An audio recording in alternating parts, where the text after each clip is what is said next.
Looking to sound like you know what's going on in the world? Pop culture, social strategy, comedy, and other funny stuff? Well, join the club and settle in for the Jeff Dwoskin Show. It's not the podcast we deserve, but the podcast we all need, with your host, Jeff Dwoskin. All right, Jay. Thank you so much for that amazing introduction. You get the show going each and every week, and this week was no exception. Welcome, everybody, to episode 92 of Live from Detroit, the Jeff Dwoskin Show. As always, I am your host, Jeff Dwoskin. Great to have you back for an entire new year of episodes. That's right, everybody. Welcome to 2022. Hope the new year is treating you well so far. I know we're just a few days into it, but thanks for spending it with me. We've got a great show to kick off the new year. Scott Dikkers is here. That's right, Scott Dikkers, the founding editor of The Onion. That's right, The Onion. We all love The Onion. Scott was The Onion's longest-serving editor-in-chief, and he's got a million stories to share with us about the creation of The Onion, lawsuits that they avoided, so many great insights. It's so fun. Scott is also a comedy writer, speaker, and entrepreneur, and we talk about his How to Write Funny series and how you can take advantage of that as well. And that's coming up in just a few minutes.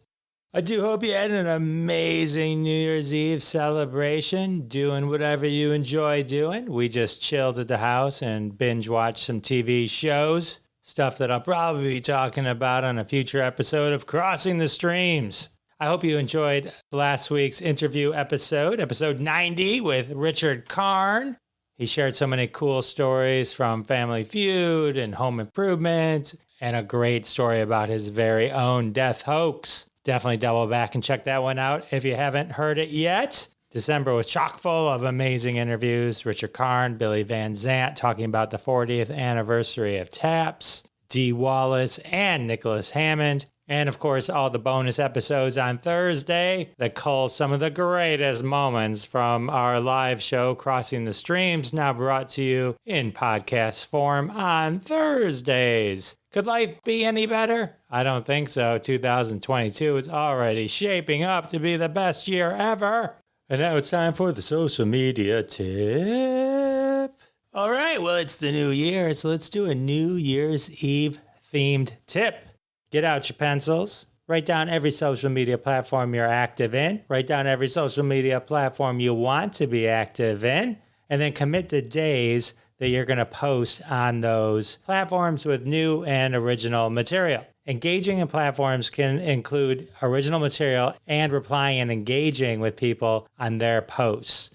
It's about giving and getting on social media. So don't just think about it as you pushing out your content, and think about it as laying the groundwork to create something engaging with your fans. So let's just pick one platform. Let's say Instagram. Say, okay, we're going to post on Monday, Wednesday, and Friday, and then stick to that schedule.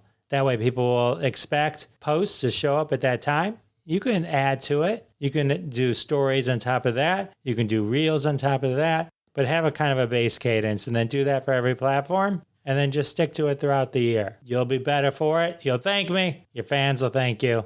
And that's the social media tip. I do want to thank everyone in advance for their support of the sponsors. When you support the sponsors, you're supporting us here at Live from Detroit, the Jeff Dwoskin Show. And that's how we keep the lights on. Today's interview sponsor is Century Grocery. If you're looking for grocery that's out of this world, come to Century Grocery and explore our world-class seafood and meat department. Learn why people are constantly saying, hey, no bad meat here. You'll also enjoy our extensive vegetable selection. We got the best vegetables in town: green pepper, tomatoes, celery, lettuce, carrots, and wait, there's more. Yellow onion, red onion, white onion, sweet onion, shallots, scallops, leeks, whatever your tummy desires, Century Grocery's got it all. As always, bag it yourself to avoid eye contact and save 10% on your next visit. Just mention Live from Detroit, the Jeff Dwoskin Show, to upgrade from plastic to paper bags. Century Grocery, we're here when you need us. All right. As I said earlier, please support all the sponsors. That is the best way you can help the show grow. that and tell all your friends and family about the show and tell them to subscribe and follow and all that kind of stuff. And don't stop mentioning it until they do. In the meantime, I think it's time for me to share my interview with Scott Dikkers with you, founding editor of The Onion. He's got tales to tell. Enjoy. All right, everybody. I'm excited to introduce you to my next guest, comedy writer, speaker, entrepreneur, New York Times bestseller, founding editor of The Onion. Ladies and gentlemen, welcome to the show, Scott Dikkers. Scott, welcome to the show. Hello, Jeff, and thank you. Oh, it's great to have you. Great to be here. Awesome. I thought it might be a good kind of baseline before we get into any specifics on The Onion or comedy writing and all that kind of stuff to sort of baseline the difference between fake news and parody. Sure. Fake news is a format that comedy often takes nowadays, largely thanks to The Onion, though it was in the culture before on things like Weekend Update, not necessarily the news, so on and so forth. Parody is when you adopt the format of some other form of entertainment or information and use that as a delivery medium for comedy. So you can do a parody of a fortune cookie, you can do a parody of a movie, you can do a parody of anything. You can even do a parody of a newspaper, which is how The Onion got started. So fake news is, in that definition, a type of parody, but parody encompasses all other sorts of parody as well, like any parody TV show or movie, a skit on SNL, anything that mimics another format. Politically, it's taken on a different kind of definition as well. Politically, it has taken on the meaning of propaganda, just flat on propaganda. And, I do have to hand this to Trump when he says, oh, that's the fake news. Obviously, he's only saying that when he disagrees with what the news is saying about him. But I don't believe the mainstream news media. It's all fake news. It's all corporate-funded propaganda that's there to prop up the corporate state and our corporate overlords that rule us. And it's there to squash any kind of political opinion or movement that might limit their power, reduce their taxes, or change our system fundamentally so that they can't buy and own congresspeople as they currently do. All right. A little deeper than I thought we were going to go. Happy to help. It's funny, and we can get into this as we kind of talk, but the lines start crossing. Not the lines where like The Onion's crossing the line where people can't tell the difference. Yeah, no, I hear what you're saying. So, people have often said to me over the years, like, The Onion is the only news source I trust. And it's kind of a joke, when they're saying it. But they also mean it because The Onion is written by a lot of people with no agenda, just sort of like angst-ridden, intelligent, angry, regular people who have a soapbox who are telling you what they think about the world. They're obviously communicating it to you in subtext, but, they have thoughts about what it's like to be a human being and what it's like to be in the world and what they really think about what's happening politically or culturally, socially, whatever. Whereas with the mainstream media, you're not getting that. Like, you're getting tools of corporations telling you what the corporation wants you to think. Anybody, name any newscaster who gets paid millions and millions of dollars, they're in that seat because they're saying what the corporations want them to say. And as soon as they stop saying what the corporations want them to say, they're gone. So The Onion isn't like that. The Onion has always been small, privately owned. The writers are very insulated from any kind of money or politics going on with the organization. So they just get to say whatever they think. And people really do appreciate that. It is nice. It's the every person's paper. It is hard to watch the news lately, even if if I'm an MSNBC person, I still recognize it's a very skewed point of view. I'm aware of that. I don't know that everyone who watches the news is aware of that. Well, they're not. Propaganda is so powerful and so effective. There's a reason why they spend millions and millions of dollars on it. And there's a reason why Rupert Murdoch sunk millions into Fox News before it ever turned a profit. Because when you're the propagandist, like, you determine the conversation, you set the course for the country.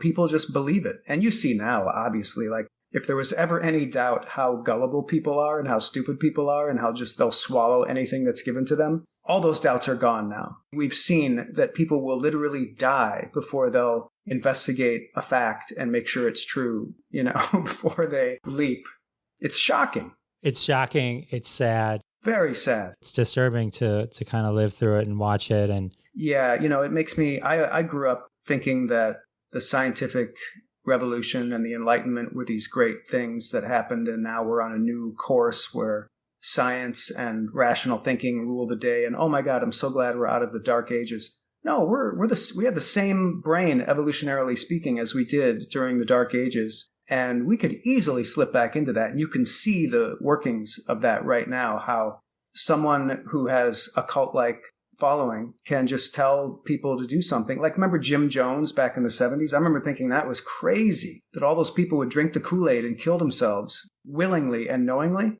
I totally buy that now. I can totally see people doing that. I mean, they are doing it. They're refusing to take the vaccine and they're dying in scores. So it's really terribly, terribly sad. But that's why you want to be associated with something like The Onion, because then at least you're laughing. At least you're trying to find the humor. And what else can you do? Like you have to, otherwise you would just be depressed. it's true. And I think so many people get their news not only from The Onion, but also Saturday Night Live, right? A lot of people are aware of certain things because of that. And The Daily Show and all maybe that, yeah. more so with Jon Stewart. I don't know about now, but all those sources, because I think that's people can take it. It's less. Yep, it goes down a little easier. Yeah. Yeah, and they can even tell the harsher stories. We all learned that in the comedy business from Mark Twain, because he was the master of delivering really hard truths in a spoonful of jelly, and it would just go down so easy. And that's what the best satirists do. So they can even talk about human extinction and climate change and all that sort of stuff in a way that the mainstream media simply cannot. They're sponsored by fossil fuel companies. They will never address those issues and talk about them in a serious way. So speaking of the path to humor, to brighten up the world in terms of how people get their news. Yes. How does a young Scott Dikkers find his path, realize I'm funny and this has to be my life? Well, I'm sure it's very similar to a lot of other people in comedy. Before I ever was funny, I thought I was funny and I enjoyed trying to be funny. And so I made little drawings and books and jokes for my grandma, and she laughed at them, and that made me feel loved and accepted. And so I did more of that. And when you do that your whole life and you become a class clown and you draw a comic strip for your high school newspaper, and these become part of your identity and part of how you find meaning in life, largely probably because even though at that age maybe you're not aware of all the horror in the world and just how completely doomed we are, you do turn to comedy as kind of a way to cope and a way to just get along and have a nice life, even though you're heading straight long into hell in a handbasket. That's a very typical story. Like you hear that from a lot of people in comedy.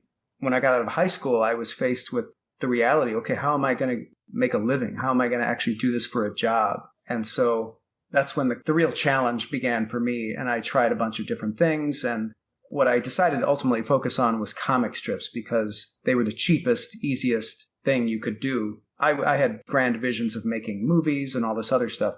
But I started drawing comic strips and I would send them out, try to get them published. And for years I did that unsuccessfully. But I was so into this and I had no other path that I just was relentless and I just kept doing it. And eventually, I got some comic strips published, and then I came up with a comic strip that became really popular. I was able to make a living as a comic strip artist. Jim's Journal? Yeah, that was Jim's Journal. Most people have long forgotten about that. So I appreciate that you actually read up on that.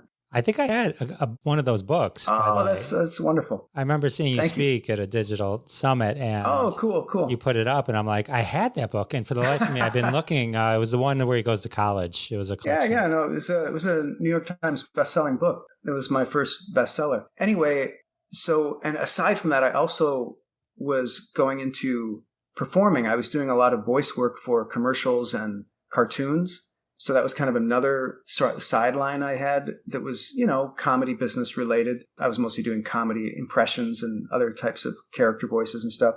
I was just really ambitious and I really wanted to do everything. And when I met these two guys who started up The Onion, I was entranced, and I loved the idea of starting a humor publication. And they, considered me like a coup if they could get me in there on their team, because I was like an established success in comedy in our little tiny pond of Madison, Wisconsin at the time. And so I just jumped in with them unreservedly, jumped right in. And it was about a year later, they ended up selling it to me and two other people, one of whom we ultimately bought out. Yeah, that's kind of how it really fell in my lap. And I do credit those two guys, Tim Keck and Chris Johnson, for naming The Onion. I mean, I was part of those conversations, but it was their baby, it was their company. And Tim came from a newspaper family, and he really understood newspaper parody and totally inherited that from him. So when they left, it was just a matter of, okay, we got to do this, and we got to put together a staff, and we got to try to make it funny. And then over the years, we just kept trying to make it funnier until we sort of zeroed in on that really strict AP style that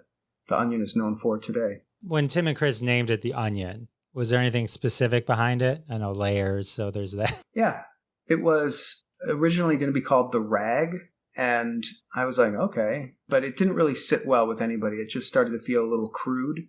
Pretty sure it was Chris's uncle who noted that Chris would eat raw onion on a piece of untoasted white bread for breakfast every morning. And he visited one time and he's like, why don't you call it The Onion? And Tim and I loved that idea because, we did have to print it on newsprint because it was the cheapest way to print anything. It was the only thing we could afford.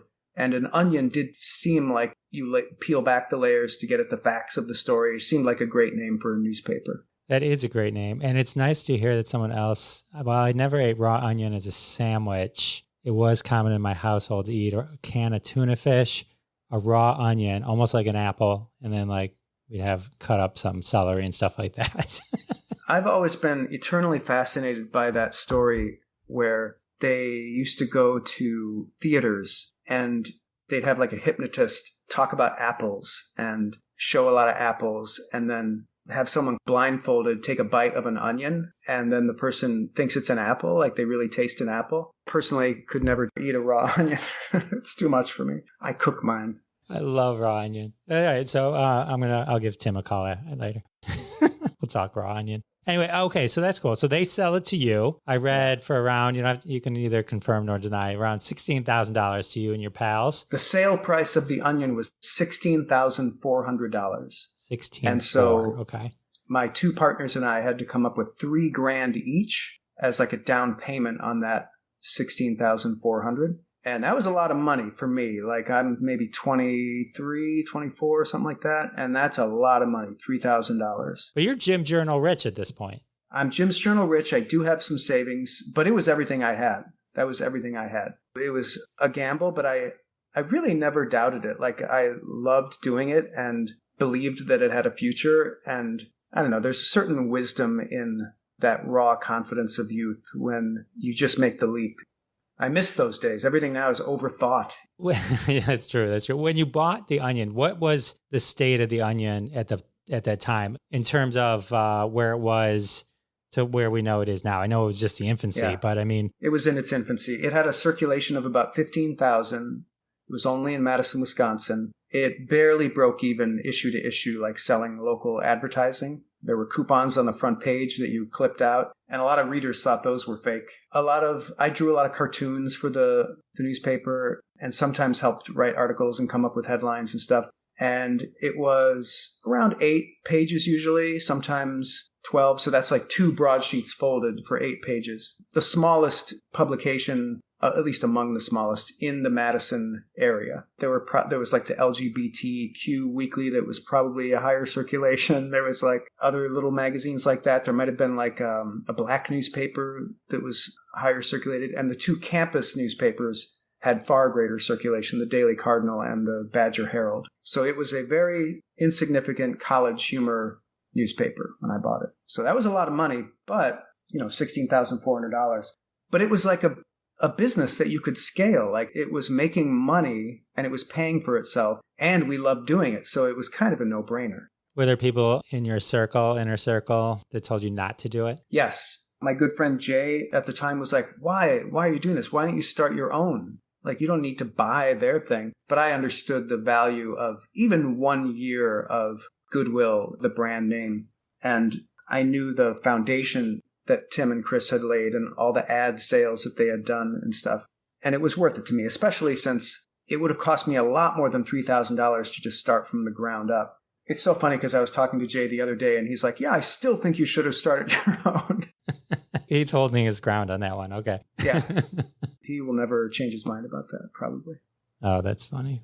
Okay, so now you're all in on The Onion. I'm all in, and I'm literally spending every waking moment at the Onion office. And it does move from Tim and Chris's flat to a basement office. So we're renting an office, so that's a whole new expense, rent on an office. But I'm there every hour of the day and working very late into the night most nights. And I'm doing everything at first. I'm taking the photos, writing the stories, developing the photos. There's no Photoshop. It's not digital. So I literally had to take a class on how to develop photos. And it was a miracle that we ever got anything to work and paste it up in time to drive to the printer. Back in those decades ago, we used to do like little newsletters for our fraternity. You'd have to tape it up on a piece of paper. You print stuff out, you tape it all together, go to Kinko's, Xerox it as a single thing.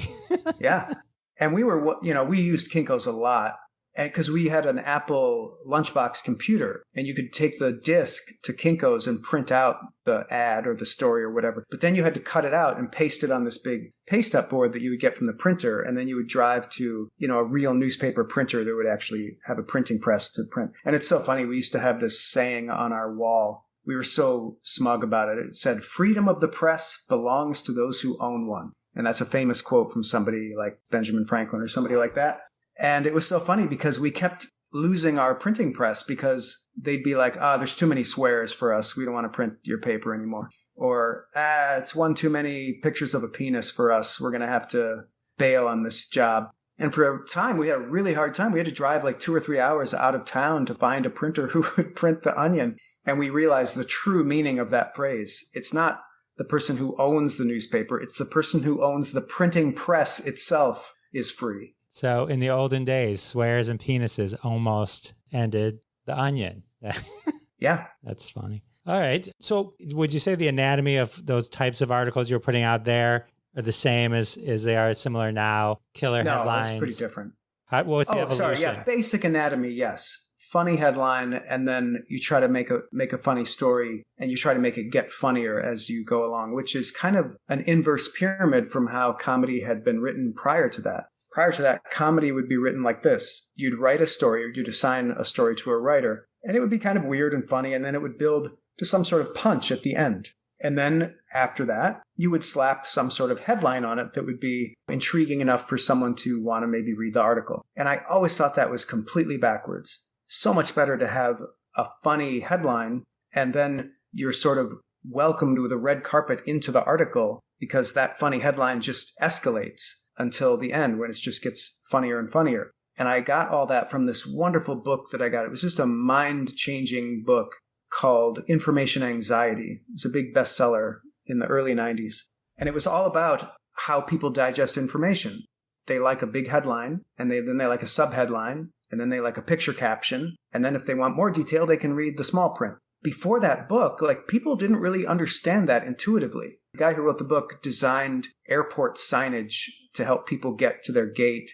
And he designed manuals for VHS machines and stuff, which at the time, and still today you see this unfortunately, you open an instruction manual for some kind of electronic and it's all fine print. There's no headlines. There's no simple numbers and circles of the steps of how to do things. And he was all about that. Make it simple. In all told, it can be as complicated as you want, but make sure the entry is really just the lowest common denominator. So everybody gets the headline, everybody gets that joke, and then maybe as you dig deeper, you can have more intelligent jokes or jokes that require a little more background or knowledge about the subject or whatever. So that book really affected me and really helped me hone what The Onion had been doing, because we were doing a lot of silly stuff, and we were also writing a wacky column and then slapping a headline on it. The whole thing of doing headlines first came from that book, Information Anxiety. Well, you definitely have the best headlines in town.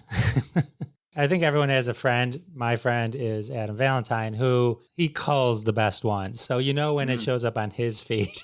That's funny. You know what I mean? Like, some of the best aggregators out there. Best aggregator out there, yes. But, the trick to the Onion headline is volume. The more headlines you write, the better your chance of nailing a really, really good one. So the Onion has always produced as many headlines as possible in a given week to go through and select all the best ones. So what is the anatomy of kind of putting together an issue of The Onion? Is it everyone come to the table with tons of ideas? Is it like a writer's room for a TV where Exactly. Yep. That's how it's always been. And every writer usually has 20, 25 ideas. And there's a larger pool of freelancers who also submit 20, 25 ideas. So you're coming at an issue, and I call it an issue.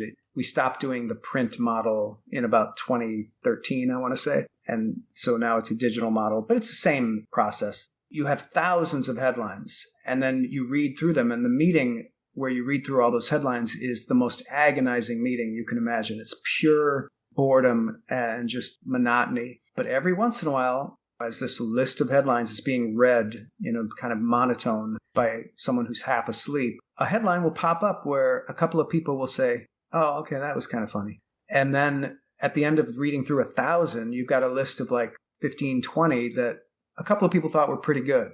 And then you look at those in the light of day and you start talking about, okay, can we tweak these? Usually they're pretty solid as is. You don't want to tweak it too much. You're losing that magic of the first laugh, as John Lasseter calls it at Pixar. That's a priceless moment that you're capturing where the room is serving as the audience to the comedy. You'll never get that back once you all know the joke. You start talking about how you can escalate the joke, whether it should be a big story or a small story, whether it should be, headline only, and people start riffing on it, and the true value of the humor starts to bubble up. Is the person who writes the article always the same person who wrote the headline, or do you guys mix and match? I always used to love to mix and match. I would always give the story to the writer who I thought would do the best job with that particular story, because everyone kind of had their strengths. And however, I've noticed when other people are editing The Onion, they often will give the writer of the headline the job of writing the story. It just seems like one of those things that it's a hard habit to break, but I think it's much better to give it to whoever can write it better. That makes sense. It makes sense to me. Yeah. Sometimes coming up with the idea doesn't mean, it's like, no, that's all I had. That's all I got. Yeah. No, that does happen quite a bit. Because sometimes this often happens with a list of jokes. The one that everyone loved from your list is the one that you almost didn't put on the list because you thought it was so dumb. People neglect to consider just how valuable dumb is in comedy. Like, it's really important to be dumb. Oh, I know that feeling. I know writing jokes, going to an open mic to try them out or try them out in a set. And you always have the one you're like, this is the one that's going to change my life. This is the right, you know what I mean? Yeah. And this is the one that I'm going to throw it in. And then that's the one that kills and becomes the one you never can get rid of because it's the great, everyone laughs. Becomes your catchphrase. Yeah. The other one that was brilliant goes the way of the dodo. No reaction. Yeah.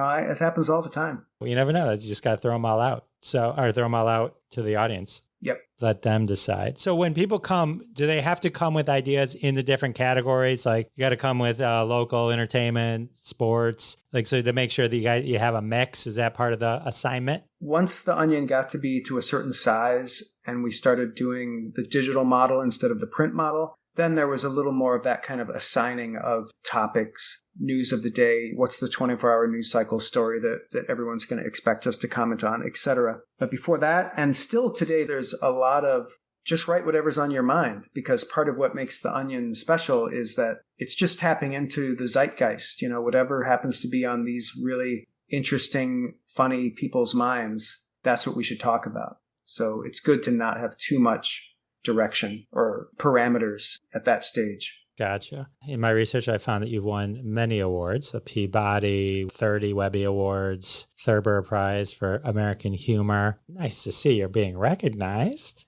It's rare because mostly comedy is not recognized in its time. I think it helps that The Onion is in print.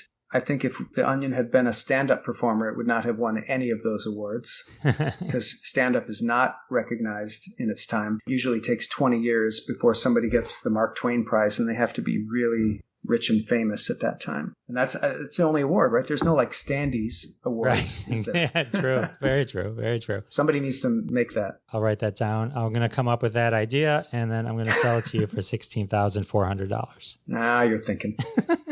As long as Jay says it's okay. No, I'm sure. No, don't make up your own awards. You make up the stand-uppies. Let him do the standees. You'll beat him in the marketplace. I imagine there was some joy amongst the staff, yourself, moving from print into the World Wide Web. It makes it easier. Like you had mentioned, having issues with the print people with the swears and the penises, but moving into self-publishing on the web, one of the interesting things that came with that was your ability to challenge and go after attribution. That a lot of times people would share Onion articles and you guys wouldn't even get credit, or they wouldn't know specifically it originated from you, which I know attribution is a big deal. Yeah, it was a big problem, especially since we decided very early that we were never going to put names on stories because we didn't want any individual writer to become like a celebrity. We wanted the Onion itself to be the celebrity. So no names on stories. That made it hurt even more when a famous radio DJ or whatever would read an Onion story verbatim because it got emailed to them without crediting the Onion. And they just thought, oh, it's one of those funny emails that's going around. I'm going to read it live on the air. But at the time, we didn't know any of those benefits. Going online was a complete afterthought, and it was a very minor thing. It was like, trying to think of an analogy to today. An analogy to today would be like, you're working at the Onion, you're putting out the Onion, and somebody on the tech staff comes to you and says, hey, there's this new social media app. It's called Comedy App, and we should be on there with a page. And I'm like, okay, yeah, it's another platform. Why don't we go on there? That's exactly what it was like to go online in 1996, because not a lot of people knew about websites.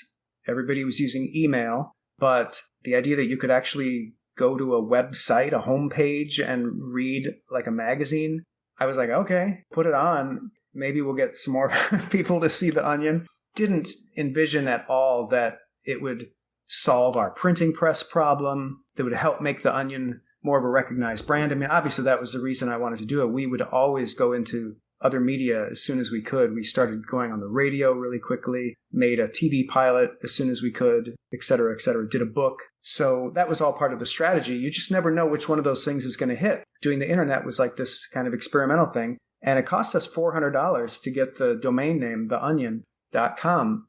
And my business partner at the time was like, we're not wasting $400 on that. It's not worth it. So we really had to lobby for that. That's really funny. And $400 back then actually probably was a lot. And I mean, it was a chunk for us like that. We weren't sitting pretty. We didn't have a big pile of money in the bank. You know, we had payroll to make every week. So that was a big expense. The funny thing also, for those listening who maybe are younger, in that time to get a domain name, it's not like GoDaddy right now where you pay and it's yours. There was no GoDaddy. Right. It was like an MSN or something like where you'd go in, you'd register for it. And like a week later, you'd find out if you even got it. It wasn't even like it took days to find out if you got a domain name. We needed some sort of local web host. So we knew, like our computer guys knew this other computer nerd who was starting this internet company.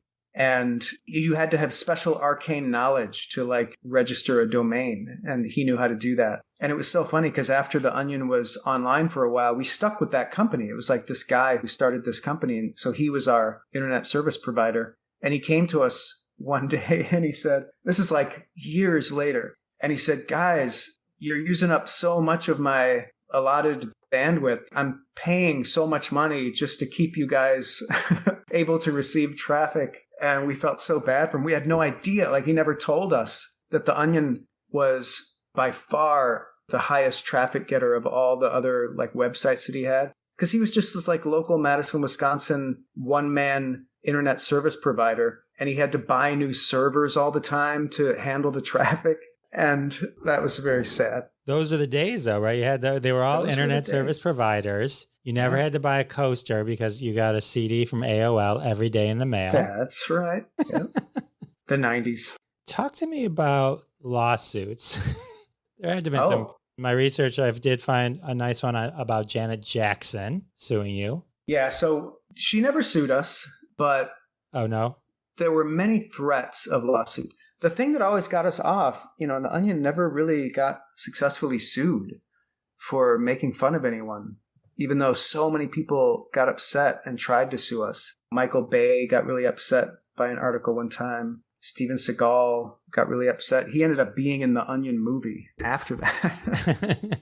That's because it only had 2 words, so it was perfect for him. The Onion. Yeah, the Onion. Trump threatened us with lawsuits. Michael Cohen, I guess, threatened us. Though my theory now is that it was Trump pretending to be Michael Cohen, because now we know that he used to do that. He used to call People magazine and pretend to be publicist John Barron. Right, I read that. Okay, so you almost got sued by Trump. Almost got sued by Trump. And this is, way back 2012, 2013. But yeah, every time they call their lawyer, they look into it, or they try to file papers, people are like, dude, it's satirical.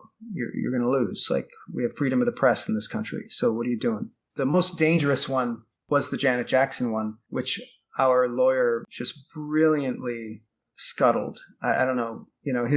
His skill at preventing us from getting sued was legendary. Our attorney, Ken Artis. But that was a situation where we had clearly defamed her, and she was really angry and wanted to sue. So in that situation, someone can nuisance sue you and just make you pay a lot of money to defend yourself and run you out of business. Happens all the time. Melania Trump is known for doing that sort of thing.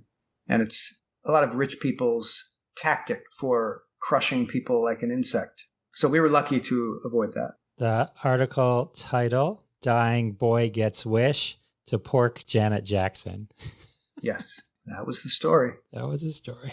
All right, well, I'm glad Janet didn't take you down. At the time, the Onion was not that well known. So when people would get made fun of in the Onion, they would be really hurt and they'd be really upset. And they'd be like, how dare this newspaper make fun of me? But now everybody knows it's comedy. So when people get made fun of, they're excited. They're like part of the comedy culture.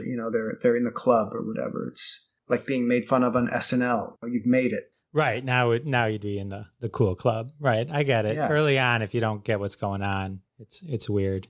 Yeah, that's how it was. We got threatened with a lawsuit by Frito-Lay at one point because we made fun of their terrible potato chips. And then I remember distinctly, roughly 10 years later, we did an even worse story about Frito-Lay potato chips. Something about Olestra causing screaming crap fits or something like that. And not only did they not threaten to sue us, they sent us a fan letter with a big box of free potato chips. So that was the transition from being unknown to being a known quantity in comedy. That's the reality of how that works.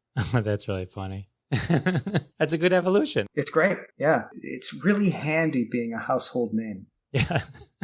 So everybody, do that trick where you work tirelessly for 25 years to create a household name. There you go. Then you can get away with anything. Yeah, you really can. If you need no other incentive, Frito-Lay potato chips. Mm-hmm. All right. So I was doing some research on the Onion, and I came across an interesting list, which was kind of funny, which the Simpsons always get credit for predicting the future. And so this is a list of Onion headlines that later came true. Fuck everything. We're doing 5 blades. That was in 2004. And then later, Gillette actually came out. This was during the Blade Wars. Yep. It's like a few months later. Then Gillette came out with a 5th blade. Oh, this is a funny one. This was 2000. We were just talking about the internet. Area man consults internet whenever possible. Yeah. Predicting the growing dependence of the internet. It's funny when you read it now and you're like, well, what would be funny about that? I'm like, exactly. Because it was 20 years ago. That's why. Yeah. That's where it's funny. Oh, this is a good one. New 5,000 multimedia computer system downloads real-time TV programs and displays them on monitor. That was 1998. Great. Yeah. Oh, that's so funny. You can parody where everything's going and it starts to go in that direction. Do you have any of your favorite headlines? Do you have any that kind of stick out in your head? I know they're probably all your baby, but I do have favorites.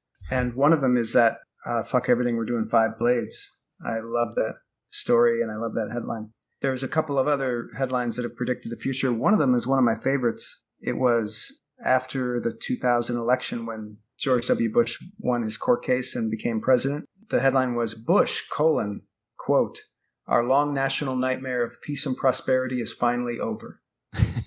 And so the whole article basically laid out what he would do over the next 4 to 8 years. And during Bush's, I think, second term, Tom Friedman at the New York Times wrote a whole article about that story in The Onion, saying, how did The Onion know exactly what George W. Bush was going to do as president? They literally laid it out in chronological order prior to his presidency. So very proud of that as a future predicting headline.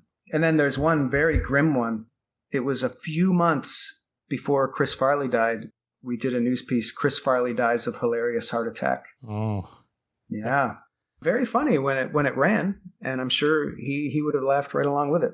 But yeah, not so funny after. That had to be rough. Because some of us knew him. He was from Madison also. Oh, man. That one probably became uncomfortable for a short period of time. Yes. But are there any that you regret? Like that you look back and go, oh, I can't believe we did that. Oh, yeah. There were a ton of headlines back in the day where, we'd make fun of every kind of group, no matter how big or small. We were finding our way, figuring out what makes good satire. We didn't really understand the formula of comforting the afflicted and inflicting the comfortable, which apparently Dave Chappelle still doesn't understand. But we took a long time experimenting and making so many mistakes before we really got to that point. So yeah, a lot of embarrassment, a lot of mistakes to look back on. Here's a few headlines. I found an article that this was Entertainment Weekly, some of their favorite. So I picked out some of my favorite from their list that I thought was hilarious. Fall canceled after 3 billion seasons.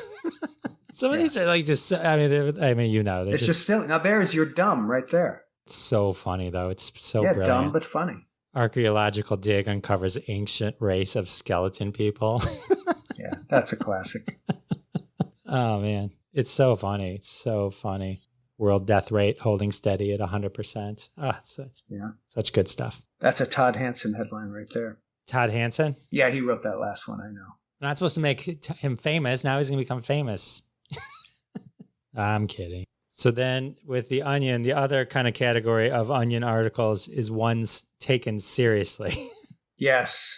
So I found some that were kind of interesting. 98 homosexual recruitment drive nearing goal. Yes. So the joke there was that in the elementary schools, they're actively trying to turn people gay. And the recruitment goal for that year was looking good.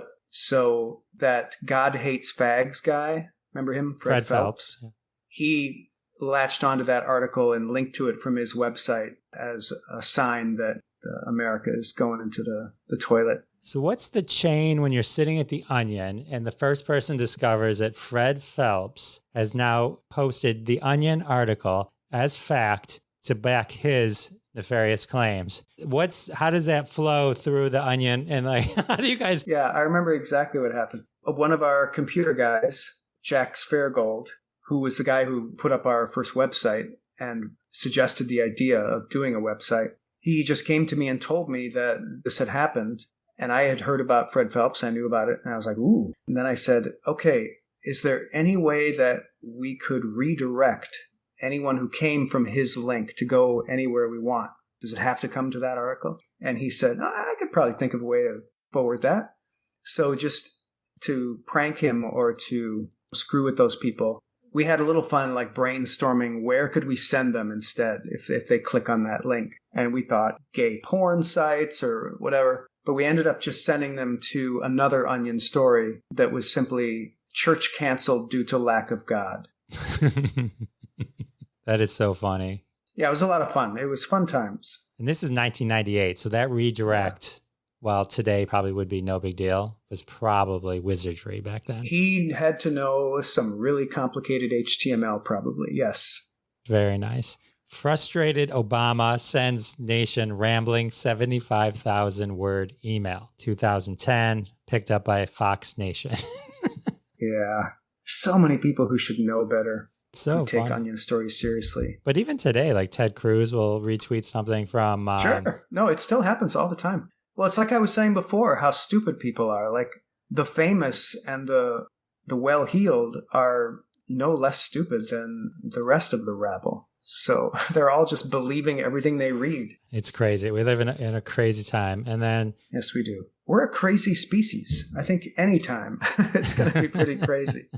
This was another funny one, I thought. Kim Jong-un named the Onion sexiest man alive 2012 that the Chinese Communist Party quoted. Yeah, the official news agency of China, their online news agency, reran that entire story verbatim, and they even added some of their own photos that they had of Kim Jong-un to the spread, because we have this like spread of photos. So that's, unbelievable. And now you see that story is another one that's come true, because just the other day they had all this news come out about how he's lost weight. He looks great. Remember that? Yeah, he does. He does look actually pretty good, though. He's looking good. He's looking good. Good looking dictator. So the other interesting thing that I found, I love the Dana Carvey show, and I was actually a big fan of Too Funny to Fail. I love the documentary that Hulu did on it. Yeah, that was a really interesting documentary. I loved it.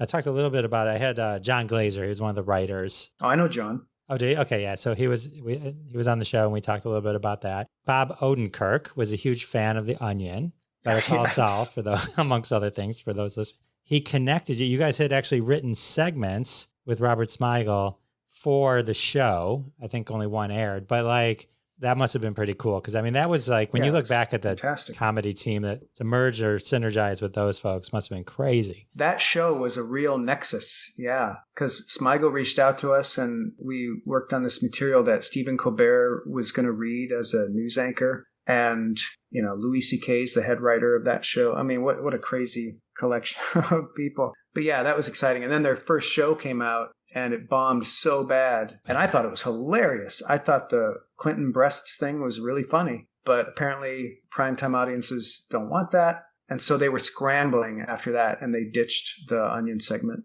What could have been? What could have been? Yeah, that's too bad. That is too bad. Yeah, there might have been, like, who knows? Like, there would never have been a Colbert show. There might have been, like, an Onion news show that Colbert was the host of.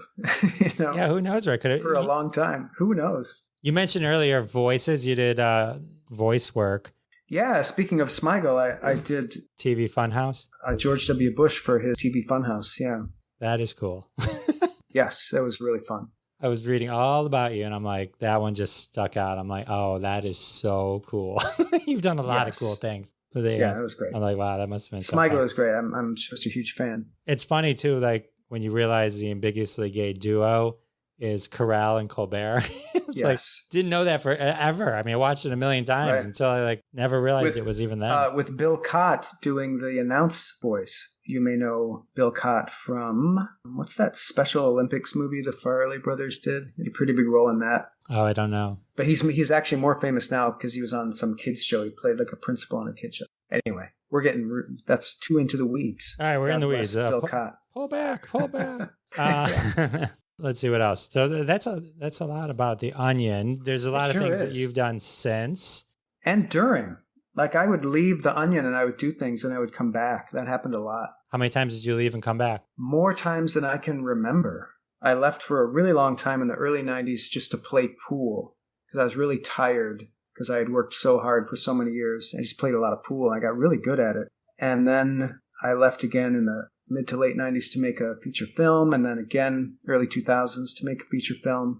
Left in the mid 2000s to start an animation company, and left in 2014, hung around teaching the Onion classes at the Second City in partnership with the Onion for many years after that, but was pretty much out. And I don't think I'm ever going to go back. But in fact, I'm positive, never going back. Yeah, and then since then, I've been teaching people to do comedy beyond those Onion Second City classes online. I've got a website, How to Write Funny, where I pass on all of the comedy knowledge I've accumulated over the years. That's been really rewarding because one of my favorite things about working at the Onion and being the editor-in-chief all those years was hiring new people and training them to write comedy. The way I would always do it was I would train them how to write it in a fundamental way. I wouldn't just teach them how to do an Onion story because an Onion story is just one type of comedy. But if you teach the fundamentals, then those people can go off and write for TV. They can do books or stand-up or whatever they want to do. And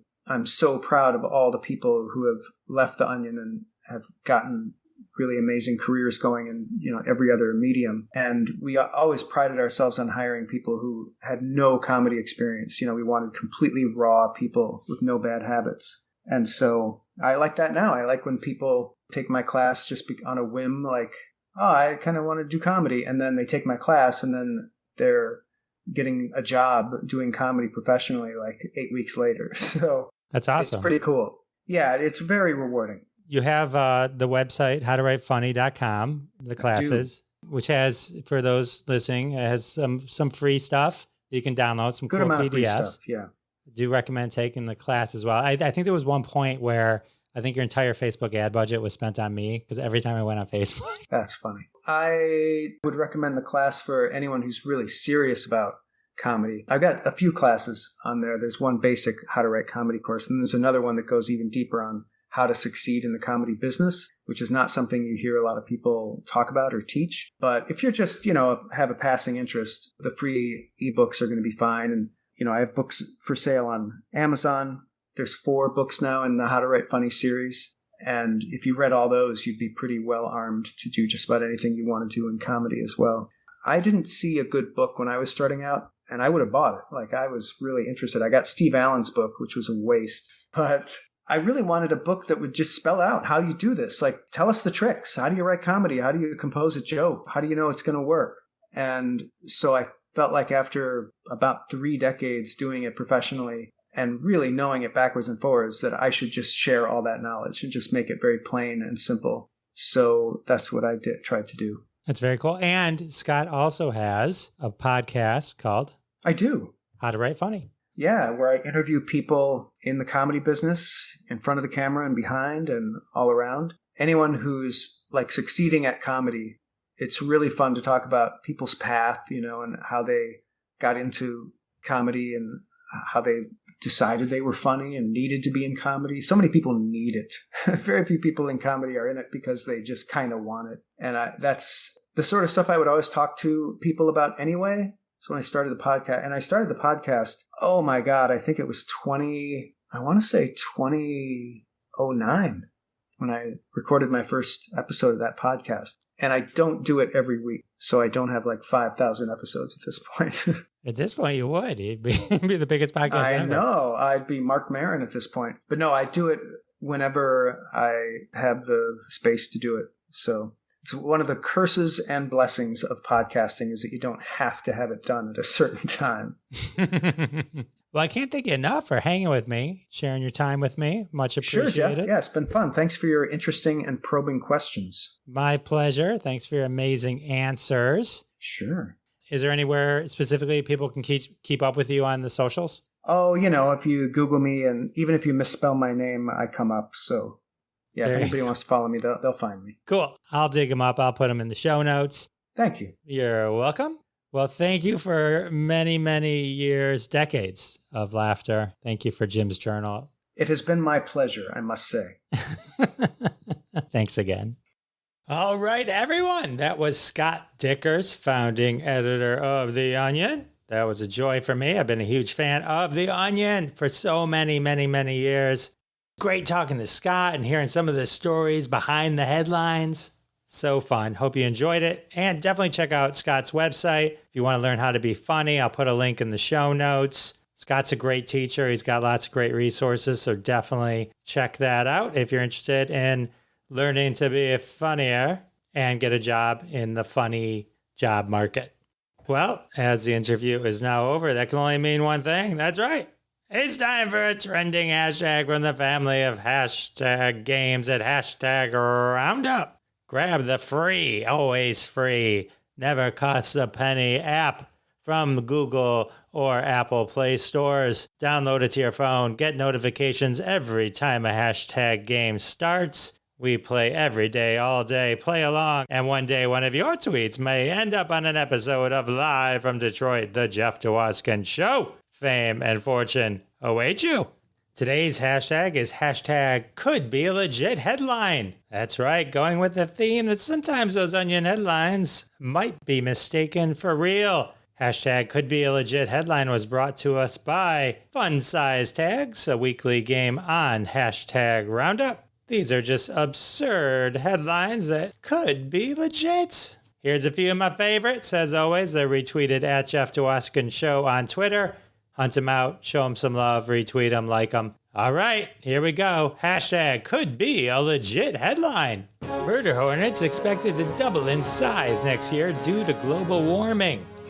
Florida conspiracy theorist man died when alligators ate his body after homemade rocket exploded in his backyard.